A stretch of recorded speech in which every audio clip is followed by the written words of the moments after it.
Rheumatology medicine series में आज हमारे पास लेक्चर 3 है शॉगरेन सिंड्रोम।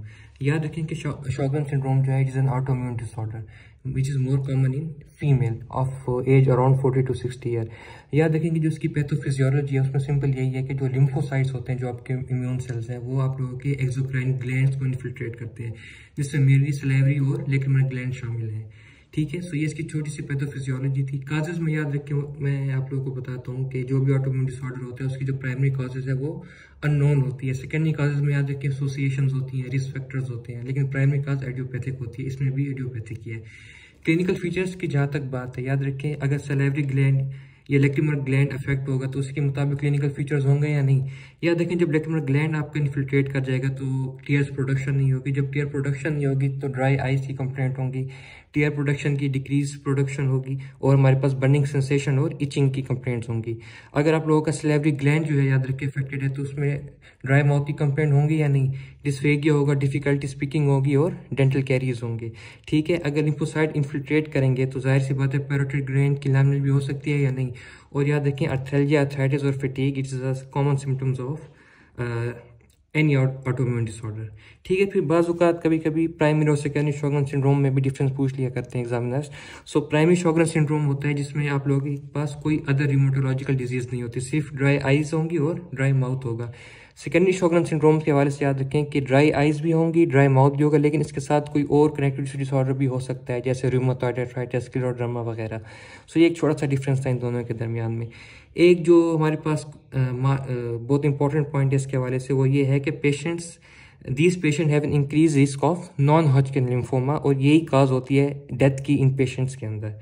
ठीक है, अब इसके डायग्नोसिस किस तरह बनाएंगे। याद रखें कि इन ANA पॉजिटिव होता है। याद रखें अभी तक हमने 3 डिसऑर्डर्स पढ़े हैं। SLE पढ़ा था, उसमें भी ANA पॉजिटिव था। इसके बाद हम लोगों ने स्क्लेरोडर्मा पढ़ा, उसमें भी ANA पॉजिटिव था, और शॉगरेन सिंड्रोम में भी ANA पॉजिटिव है। सो ये बात आप लोगों ने याद रखनी है, but it is not specific for ANA is not specific for Sjogren syndrome. Rheumatoid factor भी पॉजिटिव होता है 50 to 75% पेशेंट में, but it is also not specific to Sjogren syndrome. याद रखें फिर क्या स्पेसिफिक है इनके लिए। याद रखें एंटीरो एंटीबॉडीज और NTLA जो एंटीबॉडीज हैं, these are more specific for Sjogren syndrome. ठीक है, इसके अलावा हम शीमस टेस्ट भी कराते हैं। याद रखें it is highly sensitive and specific.